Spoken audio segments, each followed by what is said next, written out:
Hey guys, ZeroMagnumX here. I'm here with the results of the YCS if you guys haven't seen them. Alright. First off, if there's a clicking in the background, I apologize. I believe that's the clock that it picked up on, and I'm not a fan of it.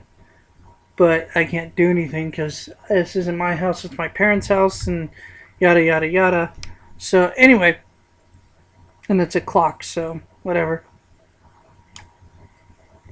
This YCS tells me a lot that the ban list is pretty spot on. I mean, most people are looking at the ban list being all about profit, all about money, but whenever you look at what is winning, really the list to hit on there outside of windups was Rabbit. I mean, that my guess is that Rabbit is more of the skill-based deck. Okay. Because there's 15 that topped. I mean, that's the majority of them. It's Dino Rabbit. Secondly, the reason I'm saying this is because if Konami would touch also Dino Rabbit on the flip end of that, skillful base decks would then have been eliminated. Rabbit doesn't take a whole lot of skill to play, but it takes more skill than the wind-up loop or other kinds of decks.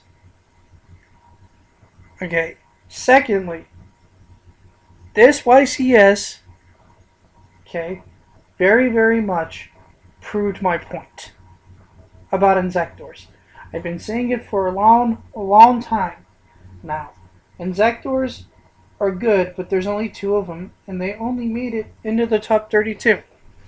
If we scroll down here, all the Insectors are gone, and Empty Jar and Dark World and Agents, okay, are in. So if anyone thinks Insectors are a huge threat, ta-da! I mean, if you guys are basing it off of sites or systems like Dolan Network and other things, look at the solid truth here. I mean, Insectors that die to like 2 or 3 cards that you could sideboard in and be perfectly fine against the deck. And I mean, people are already maining cards like Max C, like Effect Veiler to stop the wind-up loop. Okay? All those cards stop Insectors equally.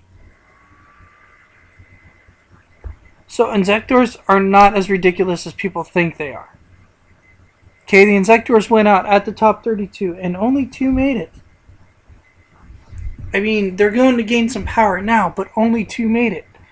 More consistent decks like TG and Plants would be able to battle them. So the fact that they're hitting those so they can sell product also plays into, Konami being profitable with the results. But Dino Rabbit 2 made it to the semifinals, only to be beat by TG Stun. Okay? TG Stun is still good, guys, and there's a reason behind it. Because in card games, the better consistency your deck has, the more consistency it has, the better off you are. And TGs basically were Super Sangan for the entire deck. I mean, people may not realize that, but whenever your guy dies at the end of the turn, search for another TG monster. For a theme-based deck, having Sangan searches is way too overpowered whenever you legitimately think about it. It's basically, get what I need. Oh, that died? Okay, well, so my Rush Rhino dies, so I grab my TG Striker. And so now I special summon Striker, special Tang, or normal Tengu. Hey, look, Synchro. The deck has so many plays. Or Warwolf to Trishula. I mean, I don't know why TGs aren't seeing more play. And the fact is that probably TGs were not that popular in the meta, and it won. So that kind of shows you with merit for the deck. Alright, the rest of the review. Top 8 for 3 Dino Rabbit, 3 Wind-Up, 1 Agents, and 1 Tech Genis. That's okay. We all know that Tech Genis won. So it's at 1 of. Agents hit top 8. That's the big thing here. Whenever people are saying that, oh, Agents aren't a threat, they're fine, they're okay. Top 8. That's all I'm saying about it. Top 8. And we're still at 3 Dino Rabbits. Gee whiz. Now we're down to 1 wind-up deck, 2 Dino Rabbit, and Tech Guinness. So, I mean, what can you do here?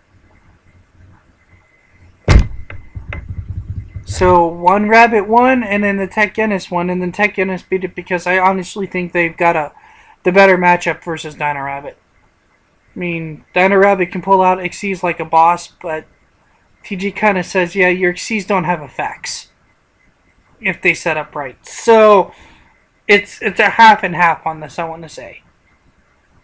The fact of the matter is that whenever it boils down to it, the Xyz monsters aren't counter trap speed. So if you side in appropriately against them and TG has the room to side in appropriately, you can take the game pretty quickly. Especially if the Rabbit deck is playing Zen Mayo, you can just fuse it away with Tekken Cyber Dragon, and Thunder King Rao kills the opposing Xyz monster. So you have a lot of leeway with something like TG Stun versus Dino Rabbit. So it doesn't surprise me that TG Stun beat Dino Rabbit at all. It has more consistency than all the other decks do right now because it's got a 12 monster lineup that allows the deck to keep cycling and keep drawing. So really, I think, like I said, I think the ban list is spot on. Share your thoughts for the YCS and what you guys think about it. And let me know if you're surprised or not. I'm kind of surprised that they won. I thought it would be, to be honest, I thought it would be either Dino Rabbit going into this that would win or possibly Wind Up. Like, just because the deck was so overplayed. But they just, Wind Up only hit 1 top 4. So, overall, that's the breakdown. If you guys haven't seen it, it interests me. It makes me think that all the wind-up players are going to be really happy for next format since TG is getting hit. But you guys still got to compete with Dino Rabbits. So, good luck and enjoy all the rescue rabbits jumping up in price soon enough. Alright, peace, YouTube.